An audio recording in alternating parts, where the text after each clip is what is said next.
মা অনেকক্ষণ চুপ থেকে, শুন বাবা, লজ্জা শরমের মাথা খেয়ে বলছি, তোর কষ্ট আমি দেখতে পারব না। তুই যদি চাস তাহলে আমাকে সেভাবে একবার দেখে নে। 5 বছর আগে আর্মিতে ভর্তি হয়েছি। বাড়িতে মা আর ছোট একটা বোন আছে, অনেক আগে মারা গেছে, আমি তখন 9-এ পড়ি আর ছোট বোনটা 5-এ। তখন থেকে মা নিজে সংগ্রাম করে সংসার চালিয়েছে, ঘরে বসে সেলাই মেশিন দিয়ে মানুষের কাপড় বানিয়ে বানিয়ে আমাদের ভরণ পোষণ করেছে, কিছু চাষের জমি ছিল তাই রক্ষে। না তো আমার চাচা কাকারা যেমন হারামি এক মুঠো ভাত তুলে দেওয়ার মানুষ ছিল না। নানা নানি দাদা দাদি অনেক আগেই পটল তুলেছে, মামা মামিরা কিছুটা সহযোগিতা করেছে, তাও নাকড়ার মতো করেছে যাতে মা যা ভাগে পেত তা লিখিয়ে নিতে পারে। আমার ভুলি মা সরল মনে তা দিয়েও দিয়েছে। যা হোক, আমি কলেজে ভর্তি হয়েছি কেবলই, এমন সময় শুনলাম আর্মিতে লোক নিবে। মাকে বলে লাইনে দাঁড়িয়ে গেলাম। আমার নিজের উপর ভরসা ছিল, কারণ আমি মোটামুটি সব দিকেই ফিট। যেমন উচ্চতা তেমন বডি। মা বলে আমি আমার নানা মামাদের মতো হয়েছি, ঠিক পালোয়ান। বাবা কাকারা তো এক একটা টিনটিনে, সব কয়টা শুধু বদের হাড্ডি। যা হোক, ভালোই ভালোই টিকে গেলাম। বাড়িতে খুশির ঢোল বেজে উঠল, সবাই বলা বলি করল, যাক ছেলেটা কাজে লাগলো, এখন যদি সোনালির কষ্ট দূর হয়। হ্যাঁ, আমি আমার মার কষ্ট দূর করার জন্য কোনো দিকে না তাকিয়ে খেলাধুলা করার বয়সে চাকরিতে চলে গেলাম। গ্রামের বাড়ি হওয়াতে ভয়ের কিছু নেই, আশেপাশে তো কাকা চাচারা আছে। আমার বোন শারমিন আক্তার, বয়স 19, ইন্টার সেকেন্ড ইয়ারে পড়ে, বাবার মতো টিনে কাঠি, আমারই এমন মেয়ে পছন্দের না। মা সোনালী বেগম, বয়স মনে হয় 42 হবে, দারুণ দেখতে, এখনও যুবতী মেয়েদের সাথে পাল্লা দিতে পারবে। ফর্সা লাল টকটকে, মার দীঘল কালো চুল ঘন মেঘের ভেলা, এত ঘন লম্বা চুল যে তা সারা পিঠ বেয়ে কোমর ছড়িয়ে নিচে নেমে যায়। লাল টকটকে ঠোঁট আর টানাটানা চোখ, সব মিলিয়ে আমার স্বপ্নের নারী, আমার জন্মদানকারী বিধবা মা। যা চরম পাপ, যা কখনো পাওয়ার নয়। সবই জানি, সবই বুঝি, তারপরও মনের কোথায় যেন সোনালীকে নিয়ে স্বপ্নের নীড় রচনা করি। যেখানে মা নয় সে আমার সোনালী, শুধু সোনালী। আমার মনের এ গোপন চাওয়ার কথা শুধু আমি জানি। আমার সরকারি বেতনে মার রূপ যেন দিনকে দিন বেড়েই চলছে। মার গর্বে বুক সব সময় ফুলে থাকে, গ্রামে সব সময় আমার জয় জয়কার। 5 বছরে ভাঙা ঘর পাকা করেছি, এখন 4 রুমের বাড়িটা আমাদের শান্তির নীড়। এবার ছুটিতে এসেই মা বায়না শুরু করল আমার বিয়ে দিবে। যদিও এটা অনেক আগে থেকেই চলছে, আমি শুধু বারবার এড়িয়ে যাচ্ছি। আজ এ নিয়ে মার সাথে মুখ কালাকালি হয়ে গেল। মার এক কথা, শারমিন বড় হয়েছে, বিয়ে দিতে হবে। এরই মাঝে কয়েকটা সম্বন্ধ এসেছিল, তার বিয়ে হয়ে গেলে সে একা একা কিভাবে থাকবে, হ্যান ত্যান কত কথা। আমি এসেছি শুনে ছোট মামা এলো, সারাদিন থেকে বিকেলে যাওয়ার সময় আমাদের সবাইকে নিয়ে যেতে চাইল। আমরা না যাওয়াতে জোর করে শারমিনকে নিয়ে গেল, বলল 2 দিন পর মা বেটা গিয়ে বেরিয়ে আসবে আর শারমিনকে নিয়ে আসবে। আমাকে আর মাকে নিয়ে যাওয়ার জন্য আর কি এমনটা করল। সন্ধ্যা থেকে আকাশটা মেঘলা হয়ে আছে দেখে বাইরে গেলাম না। না হলে 2 দিন থেকে এসে সন্ধ্যার পর বন্ধুদের সাথে আড্ডা মারতে বেরিয়ে পড়ি। আজ গেলাম না দেখে মাও খুব খুশি। গরম গরম পকোড়া ভেজে দিল। বিছানায় বসে মা বেটা মিলে আরাম করে খাচ্ছি। মিশু, হুমা, কাউকে পছন্দ করিস? আমি মার মুখের দিকে তাকিয়ে মুচকি মুচকি হাসছি। বল না পছন্দ করিস, করলে এতদিন তুমি জানতে না। তবে হ্যাঁ, একজনকে খুব ভালো লাগে, এবং এও জানি তাকে আমি পাব না।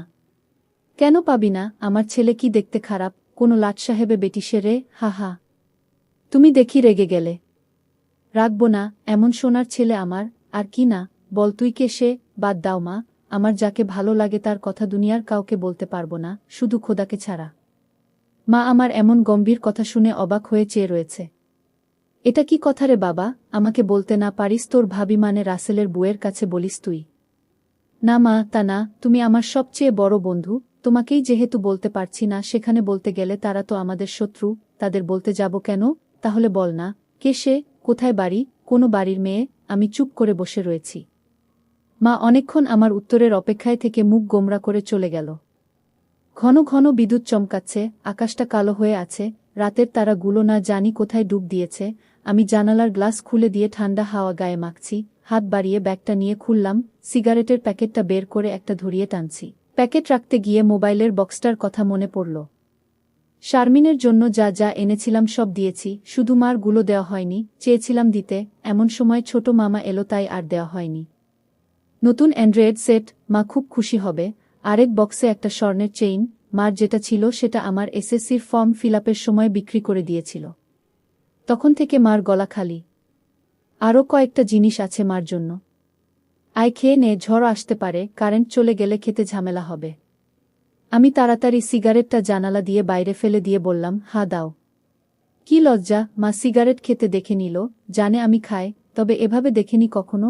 ঘরে বসে সিগারেট খাওয়াটা ভুল হয়ে গেছে, সারা ঘরে সিগারেটের ধোঁয়া। মা বেটা খেয়ে দিয়ে উঠলাম। মা বল, আমার রুমে এসো তো একটু। তুই যা, থালা বাসনগুলো গুছিয়ে আসছি। আমি রুমে এসে শুয়ে রইলাম। মা আধা ঘন্টা পর হাত মুছতে মুছতে এলো। কি রে বাবা? আমি উঠে মার হাত ধরে খাটে নিয়ে বসালাম। ব্যাগ থেকে এক এক করে শাড়ি, ব্লাউজের কাপড়, ছায়ার কাপড়, একটা বাদুর বোরকা, দুটো ওড়না, একটা শীতের জামা, চাদর এবং আরও একটা প্যাকেট দিলাম। প্যাকেটটা দিলাম ভয়ে ভয়ে, কারণ ওতে 2 সেট ছোট জামা কাপড় আছে, জানি না দেখার পর কি বলবে। এত কিছু কি জন্য এনেছিস? তোর কি বুদ্ধিশুদ্ধি হবে না কখনো? প্রতিবারই এত কিছু আনা লাগবে? আহ থামো তো তুমি, যা লাগে তা আনবো না। এটাতে কি রে? না, ওটা এখন খুলবে না, তোমার ঘরে গিয়ে খুলবে, আর প্লিজ রাগ করবে না। কি আছে এতে, তা তুমি খুলে দেখে নিও। আর হ্যাঁ, আরও কিছু আছে, এই বলে মোবাইলটা দিলাম। একটা থাকতে আরেকটা এত দামি মোবাইল, তোমার চেয়ে কেন কিছু দামি নয় আমার কাছে, এই বলে গালে একটা হামি দিলাম। মাও আমার কপালে হামি দিল। চোখ বন্ধ করো তো। কেন রে? আহ বন্ধ করো না একটু। মা হেসে দিয়ে চোখ বন্ধ করল। আমি চেইনটা মার গলায় পরিয়ে দিলাম। এখন চোখ খুলো মা। মা চোখ খুলে স্বর্ণের চেইনটা দেখে হুহু করে কেঁদে দিল। না মা না, কাঁদবে না, প্লিজ মা, কেঁদে না, তোমার মুখে হাসি দেখব বলে নিয়ে এসেছি, সেখানে তুমি যদি কাঁদো তাহলে আমার খুব কষ্ট হবে মা। না রে বাবা, কাঁদছি না, তুই বুঝবি না এটা কিসের কান্না। খুশি হয়েছ মা? হ্যাঁ রে বাবা, অনেক খুশি হয়েছি। এই বলে মা দাঁড়িয়ে উঠে আমাকে ধরল। আমি তো কেঁপে উঠলাম। মা কখনো এভাবে আমাকে ধরেছে বলে মনে পড়ে না। ইস কি নরম, কি সুন্দর ঘ্রাণ, ও দুটো আমার বুকে পিষ্ট হচ্ছে। মা অনেকটা খাটো হওয়াতে তার মাথাটা আমার থুতনির নিচে, চুল থেকে সুবাস এসে নাকে লাগছে। নাক মুখ ডুবিয়ে দিলাম চুলে। ধীরে ধীরে আমার ওটা শক্ত হচ্ছে। মন চাচ্ছে হাত দুটো আরেকটু নিচে নিয়ে রাখি, তবে সাহস পাচ্ছি না। মা আমার যা রাগী মানুষ, ছোটবেলায় কত বেতপিটা করেছে তার হিসাব নেই। মার মুখটা দুহাত দিয়ে ধরে কপালে একটা হামি দিলাম। আর কখনো কাঁদবে না মা, আমি যেন তোমার চোখে পানি না দেখি। আচ্ছা বাবা, আর কাঁদব না। তো যাও, লাল তাঁতের শাড়িটা পরে দেখাও তো, দেখি কেমন লাগে আমার মাকে। যা পাগল, আমি বিধবা মেয়ে লোক, এমন লাল টকটকে শাড়ি পরলে মানুষে কি বলবে? কে কি বলল তাতে তোমার কি যায় আসে? আর এখানে মানুষ আসবে কোথা থেকে? মানুষের সামনে না পড়তে চাইলে পড়ো না, এখন আমাকে তো পরে দেখাও। আমার খুব মন চাইছে সাজুগুজু করে কেমন লাগে দেখতে। তাই আমার বাবা এনেছে, আর আমি পরব না তা কি হয়? তবে মানুষের সামনে কখনো পড়তে বলিস না রে। ঠিক আছে মা, আমি শুধু আমার সুন্দরী মাকে দুচোখ ভরে দেখতে পেলেই হলো। যা দুষ্টু, মাকে কেউ সুন্দরী বলে? হা হা, তাই? তাহলে কি বলবো গো? হিহি, তুই জানিস কি বলবি। বেয়াদবি নিও না, প্যাকেটে যা আছে তাও পড়ো। কি আছে রে এতে? যাও খুলে দেখো। মা চলে গেল। আমি পিছন থেকে দেখে মুগ্ধ হয়ে গেলাম। এ মহিলার কি কখনো যৌবনে ভাটা পড়বে না? প্রায় 15 মিনিট পরে মা এলো। অসম্ভব, এ কাকে দেখছি আমি? এতদিন এক পেরে শাড়িতে যে মাকে দেখেছি তার সাথে এ মহিলার কেন মিল নেয়? কি সুন্দর, অতুলনীয়, গর্জিয়াস, মার্ভেলাস, যতই উপমা দিই না কেন কম পড়ে যাবে। মা দরজার কাছে দাঁড়িয়ে আছে, আমি বিছানার পাশে হা করে দাঁড়িয়ে আছি। মা ভীষণ মায়াবী করে হেসে চোখের ভ্রুর উঠানামা করে জানতে চাইলে, কি কেমন? আমি ধীরে ধীরে মার সামনে গিয়ে দাঁড়ালাম। কি রে, কেমন হয়েছে? দারুণ মা, খুব সুন্দর, মনে হচ্ছে অ্যাঞ্জেল। যা দুষ্টু, মাকে এমন কমপ্লিমেন্ট দিতে হয়? আমার 10 পাস মা যে এমন কথাও বলতে পারে জানা ছিল না। সরি মা বলে হাত ধরে বিছানায় নিয়ে বসালাম। আমি নিচে বসে মার কোলে মাথা রাখলাম। তুমি সব সময় এমন ভাবে থাকতে পারো না মা? মা আমার মাথায় চুলে হাত বুলিয়ে দিয়ে, কি পাগলের মতো বলছিস? মানুষে দেখলে কি বলবে? তাহলে বলো, আমি যে কয়দিন থাকবো সে কয়দিন এমন করে সেজে থাকবে কেন রে? আমার খুব ভালো লাগে মা। হি পাগল, আচ্ছা থাকবনি। আমি মুখ উঠিয়ে মার মুখের দিকে তাকিয়ে, ওগুলো পড়েছ মা? যা শয়তান, কিছু তো শরম কর। মার জন্য কেউ এসব আনে? জানি না মা কেউ আনে কি না, তবে বাবা থাকলে হয়তো আমিও আনতাম না। সে নেই দেখে মনে হলো আমার মার তো ভালো মন্দর খোঁজ রাখার কেউ নেই, তাই নিজেই রাখি। রাগ হয়েছ মা? না রাগ হয়নি, কিন্তু আর আনিস না। কেন মা, পছন্দ হয়নি নাকি সাইজে হয়নি? সব ঠিক আছে। তবে কি মা? মা লজ্জায় মুখ ঘুরিয়ে নিয়ে, তুই এনেছিস ভাবলে পড়তে শরম করে রে। আজ থেকে আমাকে ছেলে নয় বন্ধু ভাববে, তাহলে আর শরম করবে না। হবে মা আমার বন্ধু? যাহ পাগল, সমবয়সী না হলে কি বন্ধু হওয়া যায়? এ যুগে ওসব পুরনো কথা মা। তাই বলে মা ছেলে, মা ছেলে, এতেই তো ভালো, একে অপরের কাছে আসা যায়। তুই অনেক বড় হয়ে গেছিস দেখি, কি সুন্দর কথা বলছিস। তা তো অবশ্যই, কয়দিন পর তোমার ছেলে সেকেন্ড লেফটেন্যান্ট অফিসার হবে। খুব ভালো হবে রে বাবা, খুব ভালো হবে। এমন সময় বিদ্যুৎ চলে গেল। মোবাইলটা জ্বালাতো মিশু, দেখি চার্জার বাতিটা কোথায় আছে। থাক না মা এমন, কি সুন্দর তোমার কোলে শুয়ে আছি। জানো মা, পাহাড়ি এলাকায় একা একা পোস্টে ডিউটি দেওয়ার সময় এমন স্বপ্ন রোজ দেখি, প্রতিদিন মনে হয় তোমার কোলে শুয়ে একটু যদি। ঠিক আছে, এমনই থাক, তোর যত মন চাই। ধন্যবাদ মা। হি পাগল। মা হু, আজ আমার পাশে ঘুমাবে একটু? কেন রে, মন চাচ্ছে তোমাকে ধরে ঘুমাতে। ঠিক আছে, যা সদর দরজাটা বন্ধ করে ঘরগুলোতে ছিটকানি লাগিয়ে আয়। আমি উঠে লাফাতে লাফাতে চলে গেলাম।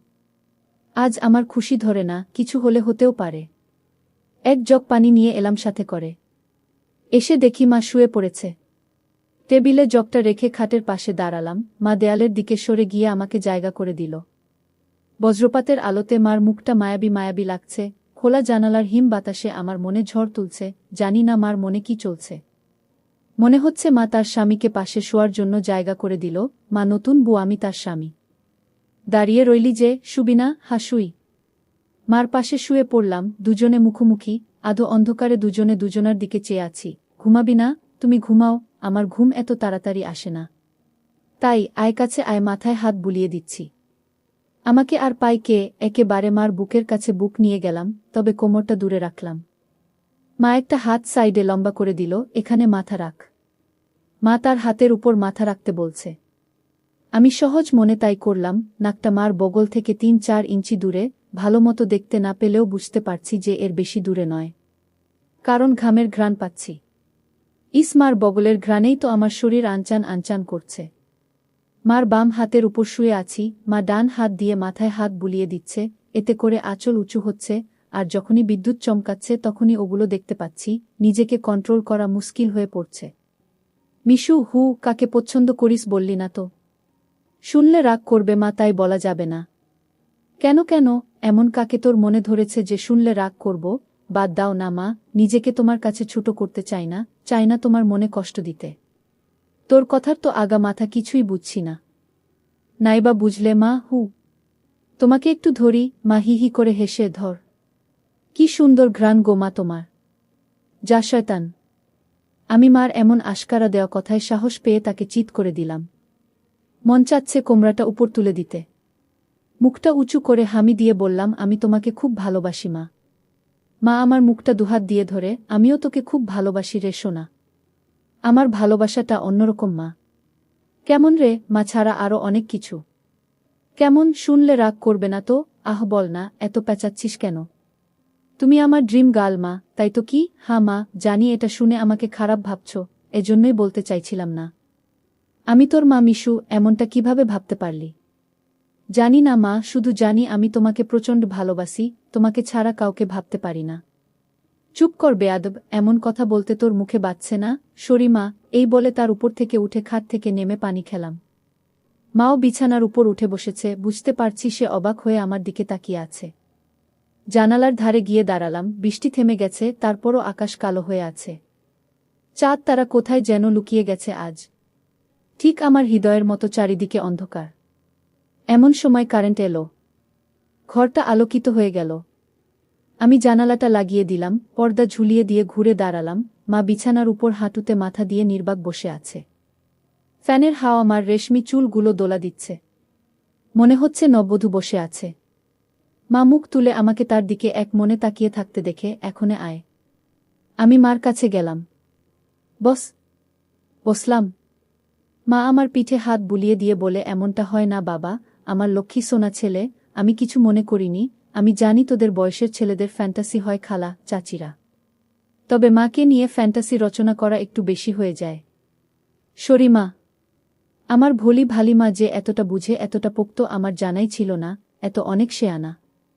ঠিক আছে, চেষ্টা কর আমার উপর থেকে মনটা সরিয়ে অন্য দিকে নিতে, বিয়েটা করে নে, দেখবি সুন্দরী বউ পেলে মাকে ভুলে যাবি। আমি মাথা নিচু করে, পারবো না মা, প্লিজ, নিজের সাথে অনেক লড়াই করেছি, আমি ক্লান্ত মা, কিছুতেই তোমাকে মন থেকে সরাতে পারি না। কেন রে, কি এমন পাস আমার মাঝে? আমি মুখ তুলে মার মুখের দিকে তাকিয়ে, জানি না মা, শুধু জানি তুমি আমার সব, তোমার কথা চিন্তা করলেই আমার কি তোর পাগল হয়ে যায় মা। মা মুচকি হেসে, ও কিছু না, নিষিদ্ধ জিনিসের প্রতি টান একটু বেশিই হয়, আমি তো বুড়ি হয়ে গেছি, তুই যেমনটা ভাবিস তেমনটা আমি আর নেই। মার এমন কথা শুনে আমি কেঁপে উঠলাম। মা কি ইশারায় আমাকে বুঝালো যে তার জিনিসপত্র আর আগের মতো নেই, দেখলে আমার পছন্দ হবে না? দেখ বাবা, এক এক জনের এক একজনকে ভালো লাগে, তাই বলে কি তাকেই নিজের করে পেতে হবে এমন কেন কথা আছে? অন্য কেন মা হলে এসব কথা শোনার সাথে সাথে চিৎকার চেঁচামেচি করে বাড়ি মাথায় তুলত।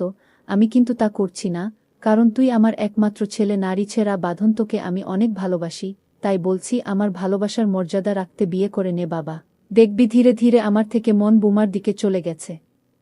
ধন্যবাদ মা, তুমি আমার কথা মন দিয়ে শুনেছ এবং যুক্তি দিয়ে ভালো মন্দের বিচার করেছ বলে।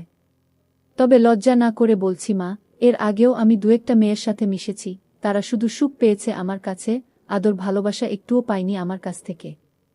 এমনকি আমার নিজেরও হয় না যতক্ষণ চোখ বন্ধ করে তোমাকে না ভাবি। যখন সেসব মেয়েদের জায়গায় তোমাকে কল্পনা করি তখন আমি আর নিজের মাঝে থাকি না, সুখের সাগরে ভেসে যায়, কেবলমাত্র তখনই হয় আমার। তুই তো অনেক দূর এগিয়ে গেছিস তাহলে, আমি অনেক আগে থেকেই বুঝতে পেরেছিলাম যে আর চোখে লুকিয়ে লুকিয়ে আমাকে দেখিস। ভাবতাম শয়তান ছেলে পুলে, আরেকটু বড় হলে সমবয়সী মেয়েদের সাথে মিশলে ঠিক হয়ে যাবে, কিন্তু এখন দেখছি তা না, তোর দেখি বয়স্ক মহিলাদের ভালো লাগে। এতক্ষণ মার সাথে এত খোলামেলা কথা বলতে পেরে নিজেকে অনেক হালকা লাগছে। সাহস করে মাকে ধরে শুইয়ে দিলাম। মা চুলে হাত বুলিয়ে দিচ্ছে। আমি তাহলে কি করব মা, সেটাই তো ভাবছি। যেটাই ভাবো মা, আমার মতো পরিবর্তন হবে না। মানে কি? মানেটা তুমি ভালো করেই জানো। মার কণ্ঠে এবার সত্যি সত্যি রাগের আওয়াজ পেলাম। তাই বলে সারা জীবন বিয়ে করবি না, নাকি ছেলে হয়ে মাকে বিয়ে করতে চাস? মা যে এমন কথা ঠাস করে বলে বসতে পারে তা আমি চিন্তাই করিনি। আমি বললাম, বিয়ে না করতে পারলেও তো তুমি আমার হতে পারো। এটা কি মামা বাড়ির আবদার নাকি? ছি ছি মিশু, এমনটা বলতে তোর মুখে বাঁধল না? তাহলে সারা জীবন ছেলেকে এভাবেই দেখতে পাবে মা, তোমার এই মিশু কখনো বিয়ে করবে না। মার চোখে জল টলমল করছে, আমি হাত দিয়ে তা মুছিয়ে দিলাম। আমি তো এমন কিছু করিনি মা, তাহলে তুমি কাঁদছো কেন? আমরা দুজন জাস্ট আলাপ করছি। মা অনেকক্ষণ চুপ থেকে, শুন বাবা, লজ্জা শরমের মাথা খেয়ে বলছি, তোর কষ্ট আমি দেখতে পারবো না। আর বয়স্ক মহিলাদের কাপড় চোপড়ের উপর থেকেই কেবল ভালো লাগে, খুললে নয়। তুই যদি চাস তাহলে আমাকে সেভাবে একবার দেখে নে, তাও তুই মতো পরিবর্তন কর। তবে শুধু দেখতে পাবি, কিছু করতে পারবি না। মার মুখে এমন কথা শুনে আমি আর দুনিয়াতে নেই। বল রাজি? আর যদি আমি দেখে আরও বেশি আকর্ষণ অনুভব করি তাহলে? আমি বলতে চেয়েছি যে, আজ আমাকে দেখ, আর আগেও তো তুই অন্যদের দেখেছিস, তাহলেই তফাৎটা বুঝতে পারবি। আমার মনে হচ্ছে আমার মতো মার মনের ভিতরেও কিছু আছে, নয়তো দেখার কথা। আমি তো কিছু বলিনি, মা নিজ থেকে দেখতে দিতে চাইছে যে। রাজি? রাজি। যা, বড় লাইটটা বন্ধ করে ছোট লাইটটা জ্বালিয়ে আয়। মনে মনে ভাবলাম, কি সৌভাগ্য, আজ তো আমার পোয়া 12 লেগে গেছে। নীল বাতিটা জ্বালিয়ে খাটের পাশে দাঁড়িয়ে রইলাম। মাও উঠে দাঁড়াল। ধন্যবাদ মা, আমার স্বপ্ন পূরণ করার জন্য। তোর জন্য আমি সব পারি রে, শুধু কথাদের সব দেখে নিয়ে মাকে ভুলে যাবি না তো, বা ভুল বুঝবি না তো? কি বলছো মা, তুমি আমার মা, আমার স্বপ্নের রানী, আমার ফ্যান্টাসির জগৎ, সব কিছুই তুমি। তোমাকে ভুলে গেলে তো নিজেকেই ভুলে যাওয়া হয়। কথা দিলাম মা, জীবন থাকতে তোমার অবাধ্য হব না। ভুল বুঝা বা ভুলে যাওয়া তো দূরের কথা। আমি বললাম, কিছু মনে করো না মা, আমি কি ছুঁয়ে দেখতে পারবো? মা আমার চোখের দিকে তাকিয়ে, আমি তোর মা মিশু। মা, তুমি আমার মা এবং আমার স্বপ্নের রানীও। আমি পিছন দিকে গিয়ে শাড়ির আঁচলটা ফেলে দিলাম।